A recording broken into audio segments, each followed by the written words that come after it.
প্রাণীর পাশে ডাক্তার এই থিমকে ধারণ করে প্রান্তিক খামারিদের দোরগোড়ায় আধুনিক ও জরুরি প্রাণী চিকিৎসা সেবা পৌঁছে দিতে প্রাণী চিকিৎসকদের প্রতি আহ্বান জানিয়েছেন মৎস্য ও প্রাণী সম্পদ উপদেষ্টা ফরিদা আক্তার।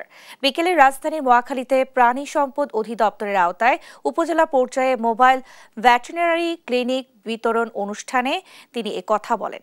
এ সময় তিনি বলেন, এই এমভিসি-গুলো জনগণের ঋণের টাকায় কেনা, এগুলোর যথাযথ ব্যবহার নিশ্চিত করতে হবে।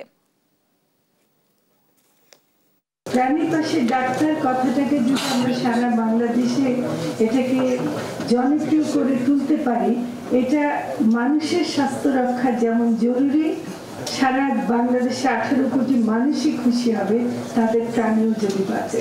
ডাক্তারদেরকে হয়তো রাত বিরেতেও যেতে হতে পারে, সেটা যেন ব্যাপার না হয়।